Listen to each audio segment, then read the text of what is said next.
There are no limitations to the mind except those we acknowledge. Chapter 4. Faith in your ability. Visualization of and belief in attainment of desire. The second step toward riches. Faith is the head chemist of the mind. When faith is blended with thought, the subconscious mind instantly picks up the vibration. The subconscious then translates it and transmits it to infinite intelligence. The emotions of faith, love, and sex are the most powerful of all the major positive emotions. When the three are blended, they have the effect of coloring thought in such a way that it instantly reaches the subconscious mind. There, it is changed into a form that induces a response from infinite intelligence. Editor's comments. In the preceding paragraph, Napoleon Hill uses two terms, faith and infinite intelligence, both of which may convey to the reader a religious connotation that Hill did not intend. The following will define the meaning of the words as Hill uses them in the following chapter. In modern usage, the word faith has become almost interchangeable with religious belief, which is not the way Hill uses the word. Faith, as it is used here, means having confidence, trust, and an absolute unwavering belief that you can do something. And in order for you to have faith in yourself as Hill means it, it has to be true on a subconscious level. If you have a nagging doubt in the back of your mind, or if you are just going through the motions of pretending you believe, it won't work, because your subconscious will know your doubts. Unless you have absolute total confidence, unless you are convinced without question, then you don't have faith. Hill uses the term infinite intelligence to identify that part of the human mind and thinking process that produces hunches, flashes of insight, and leaps of logic. Hill's concept has similarities to what psychologist Carl Jung called the collective unconscious. And on another level, it is very close to what contemporary psychologists refer to as working in the flow state, or being in the zone. Infinite intelligence is discussed in greater depth in later chapters. Hill also uses another term, the subconscious mind, that should be commented on before the reader proceeds with this chapter. Although there are differing schools of thought, in general modern psychology developed from the pioneering work of Sigmund Freud and Carl Jung. Each believed that the human mind operates on both a conscious and an unconscious level, but they differed on the role the subconscious plays and the way it influences attitude and action. Through his own research and studies, Napoleon Hill developed a theory of the conscious and subconscious that is closest to the Jungian view. The following briefly describes the basis of Hill's view. The conscious mind. Your conscious mind receives information through the five senses of sight, smell, taste, hearing, and touch. Your conscious mind keeps track of what you need for thinking and operating, and it filters out what you don't need. Your conscious mind, and what your memory retains, is the intelligence with which you normally think, reason, and plan. The subconscious mind. Your subconscious has access to all the same information your conscious mind receives, but it doesn't reason the way your conscious mind does. It takes everything literally. It doesn't make value judgments. It does not filter, and it does not forget.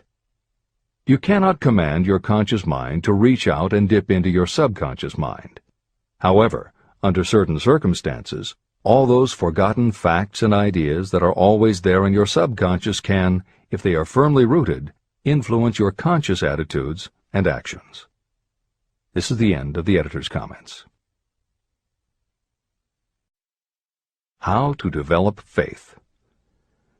The following statement is very important in understanding the importance of autosuggestion in the transmutation of desire into its physical or monetary equivalent, namely, faith is a state of mind that may be induced or created by affirmation or repeated instructions to the subconscious mind through the principle of autosuggestion. The repetition of affirmations is like giving orders to your subconscious mind, and it is the only known method of voluntary development of the emotion of faith, absolute belief that you can do something. As an illustration, consider why you are reading this book.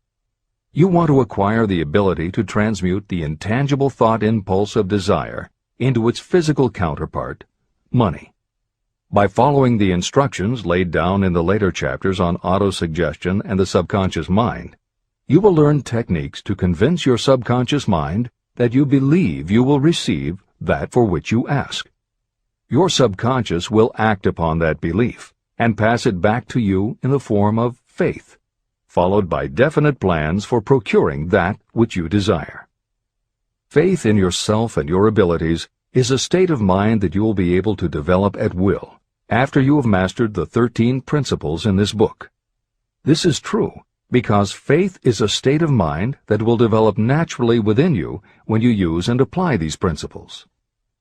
The emotions, or the feeling portion of thoughts, are what give your thoughts vitality, life, and action.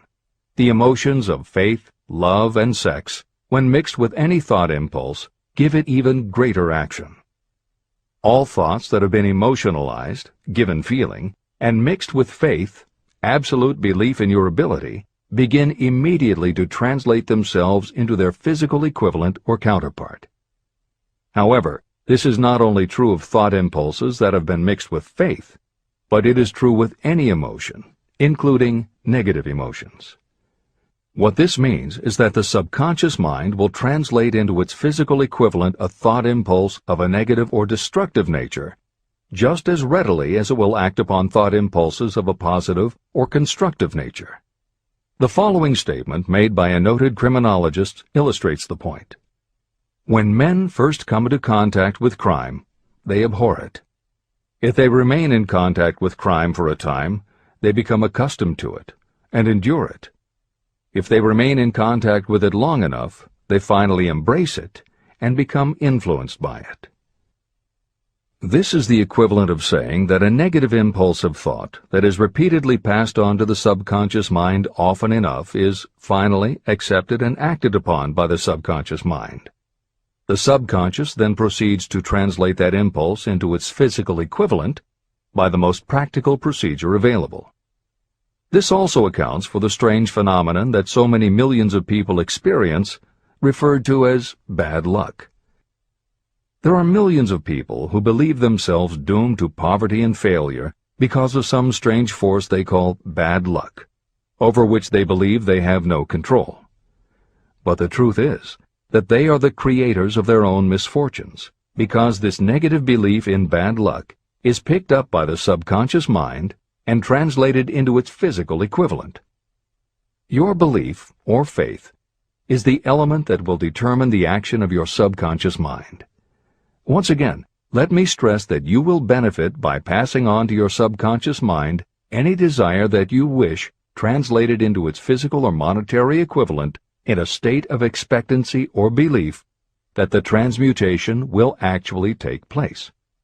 The subconscious mind will transmute into its physical equivalent, by the most direct and practical way available, any order that is given to it in a state of belief or faith that the order will be carried out. At this point, it should also be noted that because of the way that the subconscious operates, there is nothing to stop you from deceiving your subconscious mind when giving it instructions through autosuggestion. That is what I did when I deceived my son's subconscious mind. To make this deception more realistic, when you call upon your subconscious mind, you must conduct yourself just as you would if you were already in possession of the material thing that you are demanding. Editor's comments. It is an axiom of contemporary motivation theory that the subconscious mind cannot distinguish between what is real and what is vividly imagined. One of the most frequently cited studies supporting this concept was done with a group of basketball players. The players were divided into 3 teams, and the players on each team were tested on their ability to make free throws. The teams were then separated for a period of time, and each team was given instructions which they were told would improve their abilities. One team was instructed to practice making baskets on a daily basis. The second team was instructed not to practice during the period and not to even think about basketball. The third team was also instructed not to practice during the period. but instead the members were told to spend their daily practice time visualizing in detail the process of making baskets. At the end of the experiment, the teams were again tested. The team that rested showed a decrease in ability. The team that practiced showed a marked increase in ability, and the team that didn't practice but visualized making baskets showed an increase in ability almost equal to those who had practiced daily. As Hill says, you can deceive your subconscious through autosuggestion. If you convincingly plant an idea in your subconscious will accept and work with the idea as though it were a fact. But the key word is convincingly. If you try to send a message to your subconscious, but in the back of your mind you have a nagging doubt whether it will work, your subconscious will pick that up also. You will have sent mixed messages that cancel each other out. That is why Hill stresses the importance of doing it with faith. Your subconscious will not judge if it is true or false, positive or negative, but it does respond to the power of the input, how emotionalized the thought is. This is the end of the editor's comment. It is essential for you to encourage the positive emotions as the dominating forces of your mind. But faith in yourself doesn't come from merely reading instructions. Now that you understand the theory, you must begin to apply it.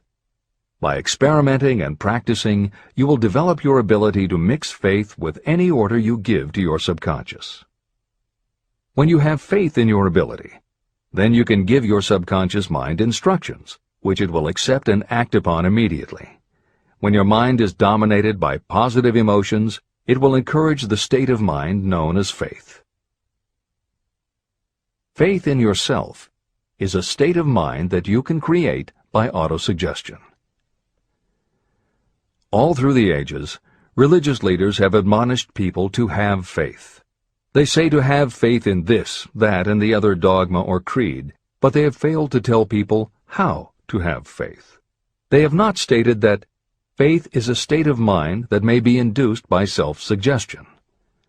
In language that anyone can understand, this book explains the principle through which faith in your ability to accomplish a goal may be developed where it does not already exist. Before we begin, you should be reminded again that faith is the eternal elixir that gives life, power, and action to the impulse of thought. Faith is the starting point of all accumulation of riches. Faith is the basis of all miracles and of all mysteries that cannot be analyzed by the rules of science. Faith is the only known antidote for failure. Faith is the element that, when mixed with desire, gives you direct communication with infinite intelligence.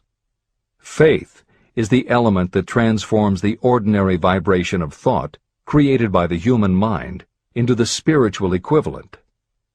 Faith is the only way the force of infinite intelligence can be harnessed and used. The magic of self-suggestion. It is a fact that you will come to believe whatever you repeat to yourself, whether the statement is true or false. If you repeat a lie over and over, you will eventually accept that lie as truth. Moreover, you will believe it to be the truth. You are what you are because of the dominating thoughts that you permit to occupy your mind. Thoughts that you deliberately place in your own mind and encourage with sympathy, and with which you mix any one or more of the emotions, constitute the motivating forces that direct and control your every movement, act, and deed. The following sentence is a very significant statement of truth. Thoughts that are mixed with any of the feelings of emotions become like a magnetic force, which attracts other similar or related thoughts. A thought that is magnetized with one of the emotions may be compared to a seed. When it is planted in fertile soil, it germinates, grows, and multiplies itself over and over again. What was originally one small seed becomes countless millions of seeds of the same kind. The human mind is constantly attracting vibrations that are in sync with whatever dominates the mind. Any thought, idea, plan, or purpose that you hold in your mind attracts a host of its relatives. Add these relatives to its own force, and it grows until it becomes the prime motivator of the person in whose mind it has been housed. Now, let us go back to the starting point. How can the original seed of an idea, plan, or purpose be planted in the mind? The answer? Any idea, plan, or purpose may be placed in the mind through repetition of thought. This is why you are asked to write out a statement of your major purpose, or definite chief aim. Commit it to memory, and repeat it out loud day after day until these vibrations of sound have reached your subconscious mind. You are what you are because of the dominating thoughts that you permit to occupy your mind. If you choose to, you can throw off any bad influences from your past and build your own life the way you want it to be. For instance, by taking inventory of your mental assets and liabilities, you might discover that your greatest weakness is lack of self-confidence. This can be overcome and translated into courage through the principle of autosuggestion. You can do this by writing out a set of simply stated positive thought impulses, memorizing them, and repeating them until they become a part of the working equipment of your subconscious mind. The following is an example for someone whose definite purpose is to overcome a lack of self-confidence. Self-confidence formula. 1. I know that I have the ability to achieve the object of my definite purpose in life. Therefore, I demand of myself persistent, continuous action toward its attainment, and I here and now promise to render such action. 2. I realize the dominating thoughts of my mind will eventually reproduce themselves in outward physical action and gradually transform themselves into physical reality. Therefore, I will concentrate my thoughts for 30 minutes each day, visualizing the person I intend to become. In this way, I will create in my mind a clear mental picture. 3. I know, through the principle of autosuggestion, that any desire I persistently hold in my mind will eventually find some practical means of attaining my objective. Therefore, I will devote 10 minutes daily to demanding of myself the development of self-confidence. 4. I have clearly written down a description of my definite chief aim in life, and I will never stop trying until I have developed sufficient self-confidence for its attainment. 5. I fully realize that no wealth or position can last unless it is built upon truth and justice.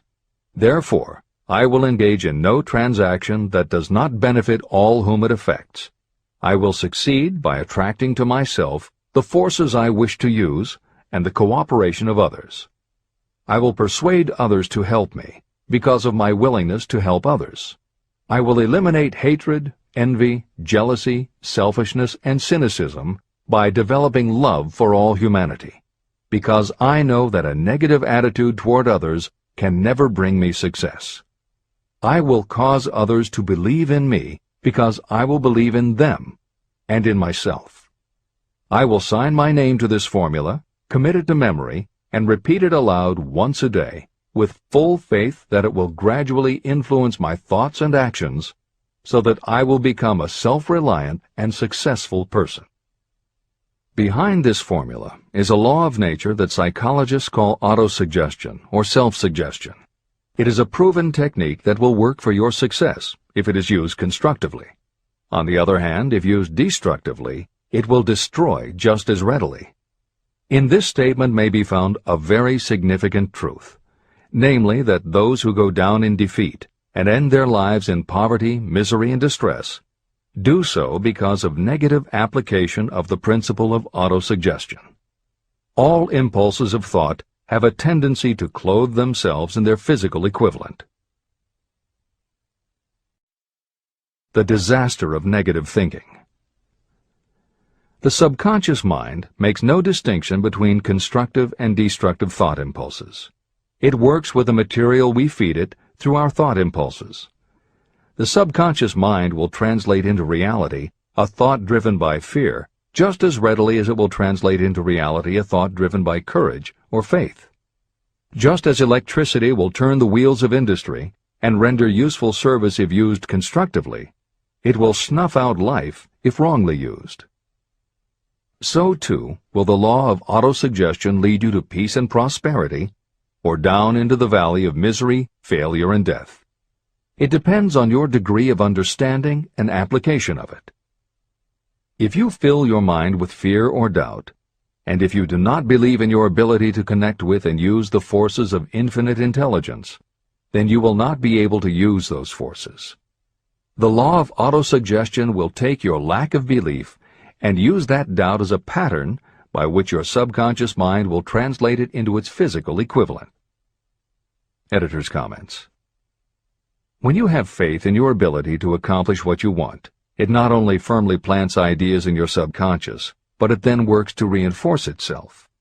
When you have faith in your abilities, part of what you must have faith in is that it is possible to tap into infinite intelligence.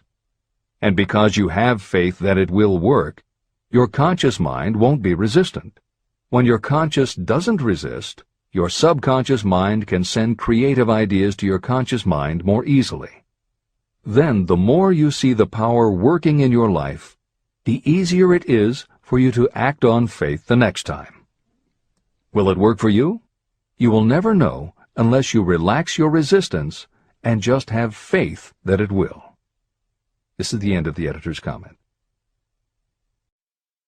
Like the wind that carries one ship east and another west, the law of autosuggestion will lift you up or pull you down according to the way you set your sails of thought.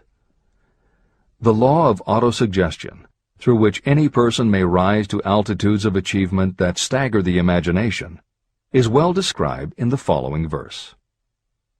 Observe the words that have been emphasized, and you will catch the deep meaning that the poet had in mind. If you think you are beaten, you are. If you think you dare not, you don't. If you like to win, but you think you can't, it is almost certain you won't. If you think you'll lose, you're lost. For out in the world we find success begins with a fellow's will. It's all in the state of mind. If you think you are outclassed, you are. You've got to think high to rise. You've got to be sure of yourself before you can ever win a prize. Life's battles don't always go to the stronger or faster man, but soon or late the man who wins is the man who thinks he can. Editor's comments. As noted at the beginning of this chapter, the way in which Napoleon Hill uses the word faith is meant to have no religious connotation. However, it would be impossible for Hill to write this chapter without acknowledging the power of religious faith. Therefore, in the following two paragraphs, when Hill discusses Jesus Christ and Mahatma Gandhi as exemplifying the power of faith, he is referring to their personal faith, the absolute trust in his beliefs that Jesus exhibited, and Gandhi's total conviction and confidence in his cause. In this way, they perfectly exemplify thought impulse mixed with faith. This is the end of the editor's comment. If you wish evidence of the power of faith, study the achievements of men and women who have employed it. At the head of the list comes the Nazarene.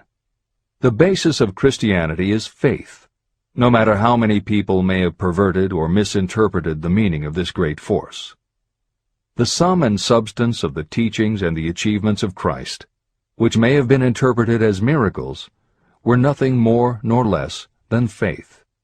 If there are any such phenomena as miracles, they are produced only through the state of mind known as faith. Consider Mahatma Gandhi of India, one of the most astounding examples of the possibilities of faith. Gandhi wielded more potential power than any man living in his time, and he had this power despite the fact that he had none of the orthodox tools of power, such as money, battleships, soldiers, and materials of warfare. Gandhi had no money, no home. He did not own a suit of clothes, but he did have power. How did he come by that power? He created it out of his understanding of the principle of faith and through his ability to transplant that faith into the minds of 200 million people.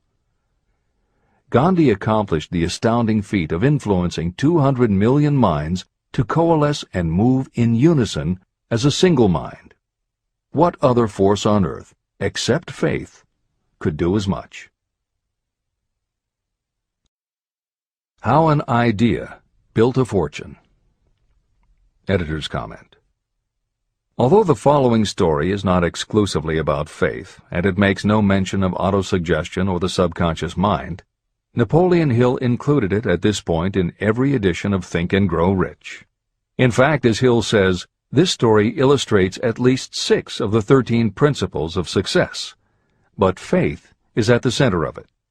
If the central figure, Charles M. Schwab, had not mixed his big idea with absolute unwavering faith that he could pull it off, the whole history of American business would have been different. This is the end of the editor's comment. The event chosen for this illustration dates back to 1900, when the United States Steel Corporation was being formed. As you read the story, keep in mind the following fundamental facts and you will understand how ideas have been converted into huge fortunes. First, the United States Steel Corporation was born in the mind of Charles M. Schwab in the form of an idea he created through his imagination. Second, he mixed faith with his idea. Third, he formulated a plan for the transformation of his idea into physical and financial reality. Fourth, he put his plan into action with his famous speech at the University Club. Fifth, he applied and followed through on his plan with persistence and backed it with firm decision until it had been fully carried out. Sixth, he prepared the way for success by a burning desire for success. If you are one of those who have often wondered how great fortunes are accumulated, this story of the creation of the United States Steel Corporation will be enlightening. If you have any doubt that a person can think and grow rich, this story should dispel that doubt. You can plainly see in the story of United States Steel the application of a major portion of the principles described in this book. This astounding description of the power of an idea was dramatically told by John Lowell in the New York World Telegram, with whose courtesy it is here reprinted. Editor's comments. In order for the modern reader to fully appreciate the following newspaper story, it is appropriate at this point to provide some background information about the main players. Charles M. Schwab was Andrew Carnegie's right-hand man and president of the Carnegie Steel Corporation. Andrew Carnegie was a wealthy and powerful steel baron whose company controlled 25% of the iron and steel production in America. J.P. Morgan was a wealthy and powerful Wall Street banker whose company had arranged the financing for many of the major industrial companies in America at the beginning of the 20th century. All the reader needs to know about the other men mentioned in the story is that at the beginning of the 20th century, finance, business, and industry were dominated by a few hundred men, most of whom had amassed great fortunes through some connection with the railroads that had opened the country. These people were well known to readers of the New York World Telegram because of their financial influence. And that sets the stage for the following newspaper article, which is not only a fascinating story about the power of faith in an idea, but also a wonderful example of the irreverent writing style that was used by many newspaper journalists of the day. This is the end of the editor's comment. A pretty after-dinner speech for $1 billion.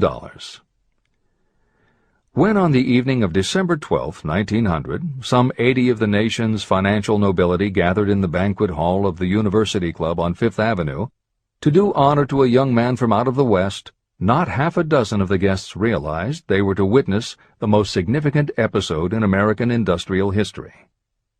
J. Edward Simmons and Charles Stuart Smith, their hearts full of gratitude for the lavish hospitality bestowed on them by Charles M. Schwab during a recent visit to Pittsburgh, had arranged the dinner to introduce the 38-year-old steel man to Eastern banking society. But they didn't expect him to stampede the convention.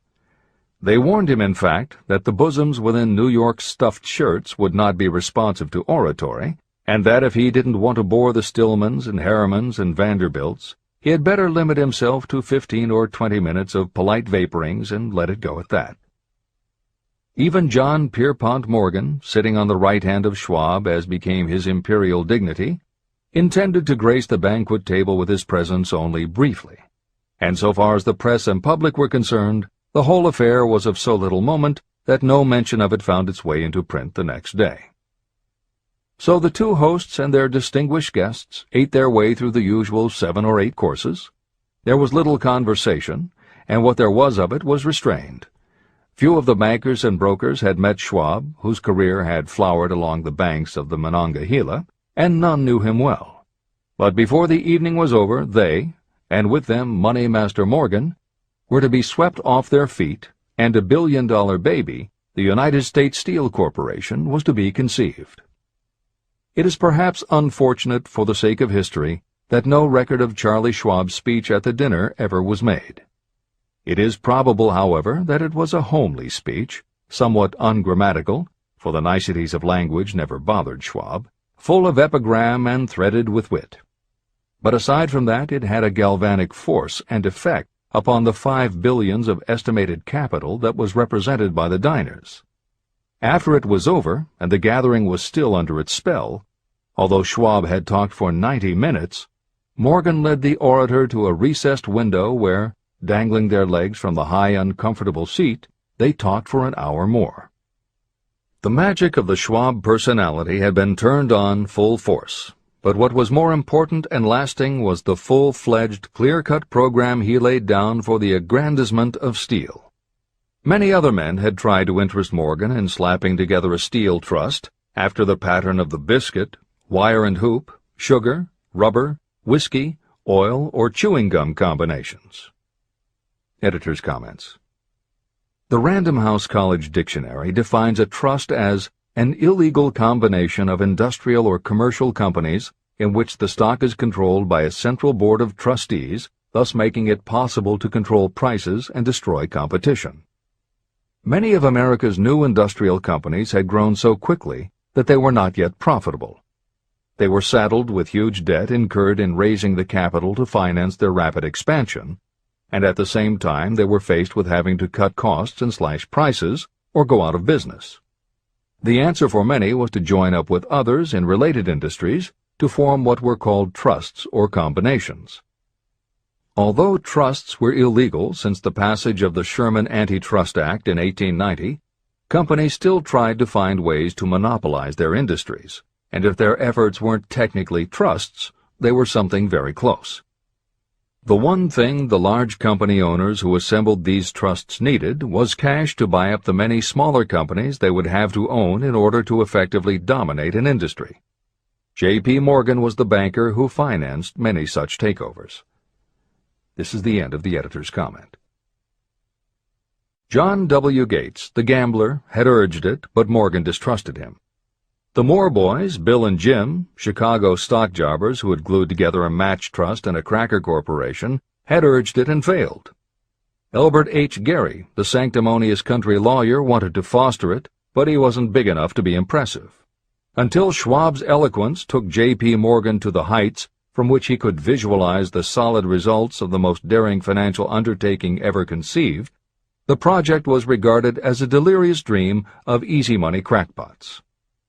The financial magnetism that began a generation ago to attract thousands of small and sometimes inefficiently managed companies into large and competition-crushing combinations had become operative in the steel world through the devices of that jovial business pirate, John W. Gates. Gates already had formed the American Steel and Wire Company out of a chain of small concerns, and together with Morgan had created the Federal Steel Company. But by the side of Andrew Carnegie's gigantic vertical trust, a trust owned and operated by 53 partners, those other combinations were picayune.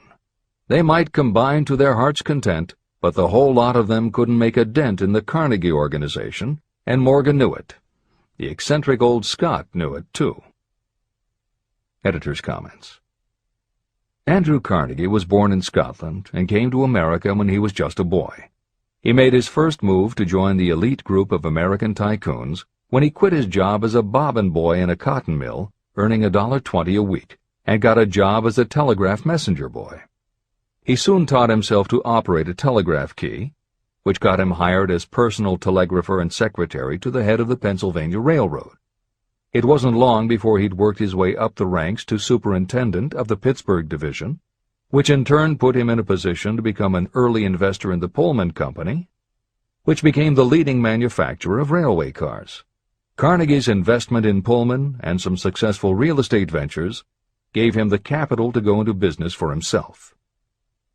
At the end of the Civil War, Carnegie left railroading and started a company that built iron bridges for railroad companies.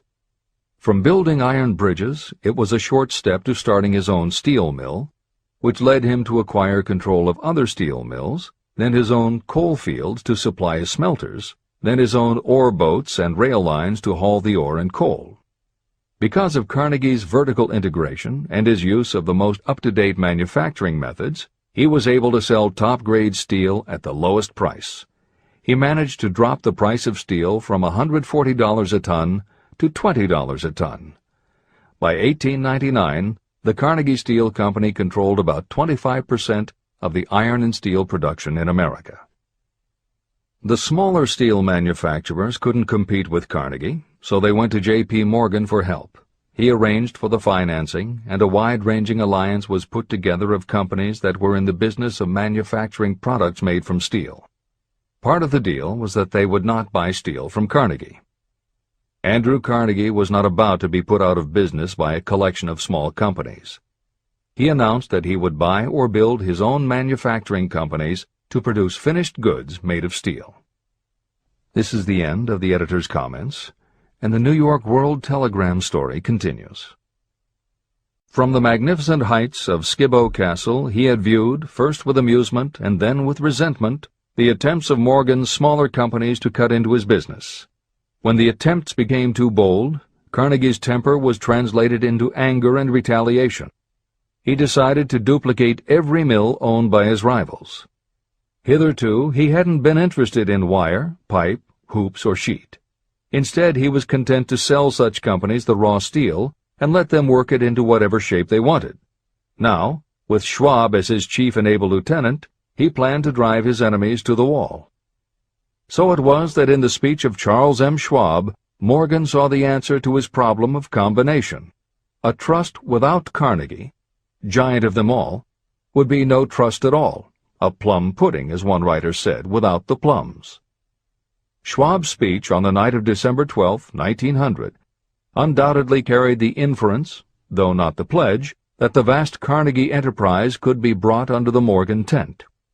He talked of the world future for steel, of reorganization for efficiency, of specialization, of the scrapping of unsuccessful mills and concentration of effort on the flourishing properties, of economies in the ore traffic, of economies in overhead and administrative departments, of capturing foreign markets.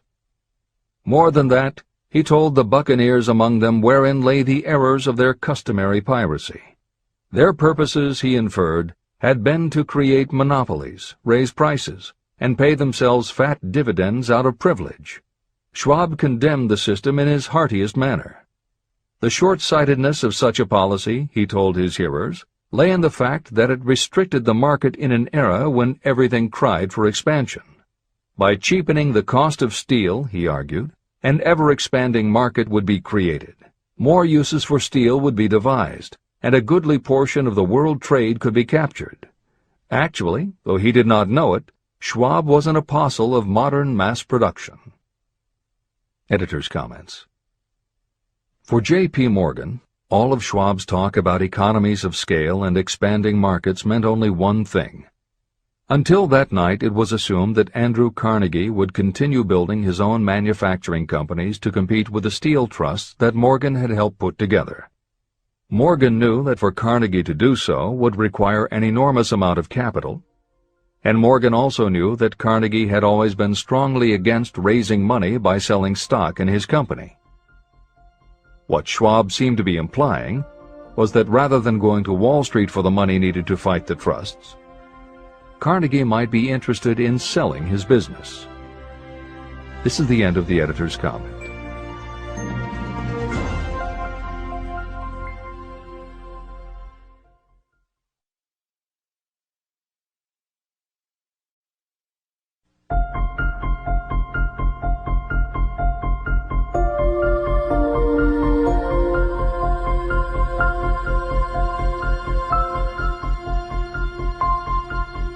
New York World Telegram story continues.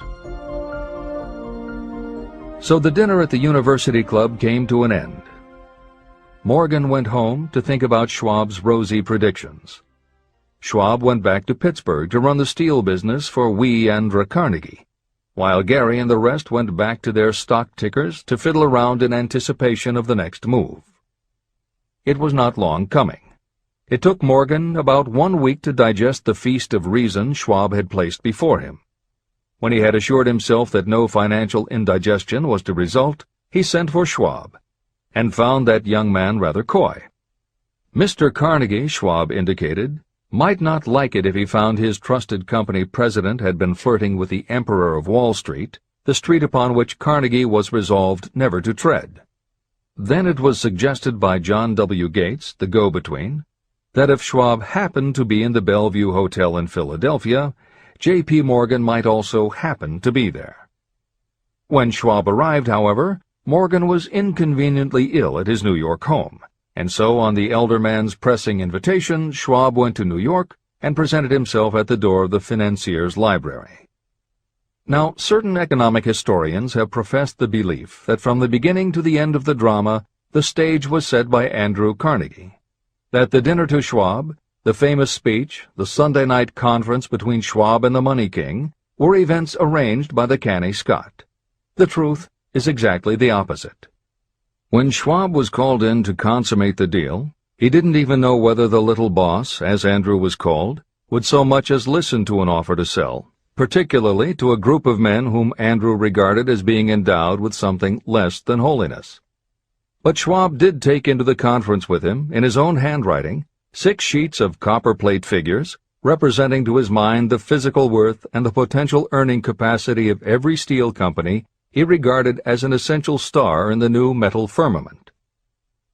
4 men pondered over these figures all night. The chief, of course, was Morgan, steadfast in his belief in the divine right of money. With him was his aristocratic partner, Robert Bacon, a scholar and a gentleman. The third was John W. Gates, whom Morgan scorned as a gambler and used as a tool. The fourth was Schwab, who knew more about the processes of making and selling steel than any whole group of men then living. Throughout that conference, the Pittsburgher's figures were never questioned. If he said a company was worth so much, then it was worth that much and no more.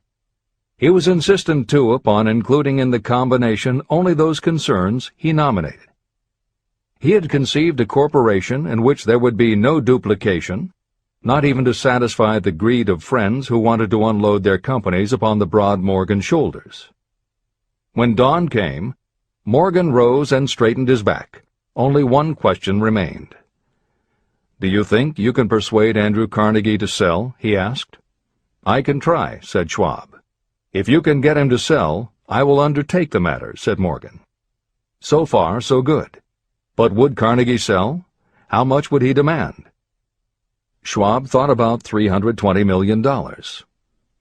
What would he take payment in? Common or preferred stocks? Bonds? Cash? Nobody could raise $1/3 billion in cash. There was a golf game in January on the frost-cracking heath of the St. Andrews Links in Westchester, with Andrew bundled up in sweaters against the cold and Charlie talking volubly as usual to keep his spirits up. But no word of business was mentioned until the pair sat down in the cozy warmth of the Carnegie cottage nearby. Then, with the same persuasiveness that had hypnotized 80 millionaires at the University Club, Schwab poured out the glittering promises of retirement in comfort, of untold millions to satisfy the old man's social caprices. Carnegie capitulated, wrote a figure on a slip of paper, handed it to Schwab and said, "All right, that's what we'll sell for." The figure was approximately $400 million, and was reached by taking the $320 million mentioned by Schwab as a basic figure, and adding to it $80 million to represent the increased capital value over the previous 2 years. Later, on the deck of a transatlantic liner, the Scotsman said ruefully to Morgan, "I wish I had asked you for $100 million more." "If you had asked for it, you'd have gotten it," Morgan told him cheerfully. There was an uproar, of course. A British correspondent cabled that the foreign steel world was appalled by the gigantic combination. President Hadley of Yale declared that unless trusts were regulated, the country might expect an emperor in Washington within the next 25 years. But that able stock manipulator Keene went at his work of shoving the new stock at the public so vigorously that all the excess water, estimated by some at nearly $600 million, was absorbed in a twinkling. So Carnegie had his millions, and the Morgan Syndicate had $62 million for all its trouble, and all the boys, from Gates to Gary, had their millions. Editor's comment. The 38-year-old Charles M. Schwab had his reward too. He was made president of the new corporation, United States Steel, and remained in control until 1930. When Schwab left U.S. Steel, he went on to found the Mammoth Bethlehem Steel Corporation, of which he also became president. This is the end of the editor's comment. Riches begin with thought. The dramatic story of big business that you've just finished is a perfect illustration of the method by which desire can be transmuted into its physical equivalent. That giant organization was created in the mind of one man. The plan by which the organization was provided with the steel mills that gave it financial stability was created in the mind of the same man.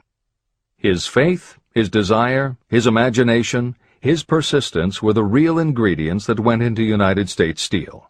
The steel mills and equipment acquired by the corporation, after it had been brought into legal existence, were incidental. However, careful analysis reveals that the appraised value of the properties acquired by the corporation increased in value by an estimated $600 million, approximately $12 billion today. The increase in value of the assets is attributable to the mere transaction that consolidated them under one management. In other words, Charles M. Schwab's idea, plus the faith with which he conveyed it to the minds of J.P. Morgan and the others, was marketed for a profit of approximately $600 million.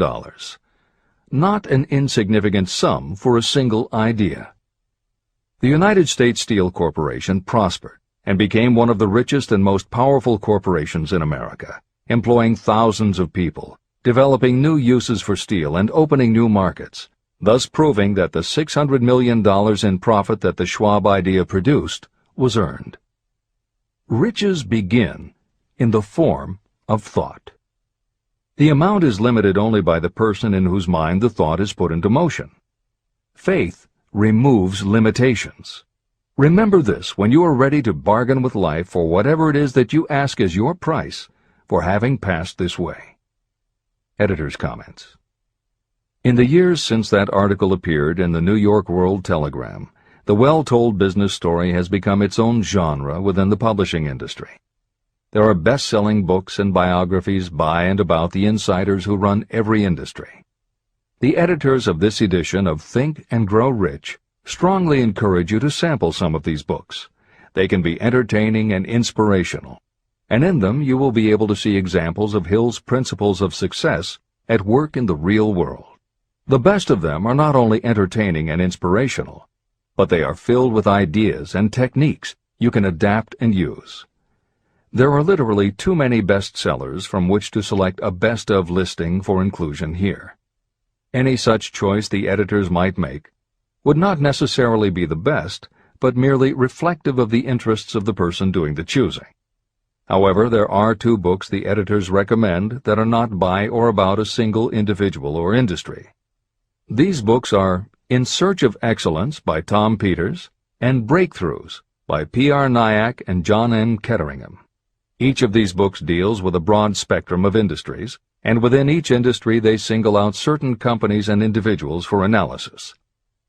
Both were published at the beginning of the business book trend in the 1980s, but there are few books since then that better convey the importance of faith in a good idea.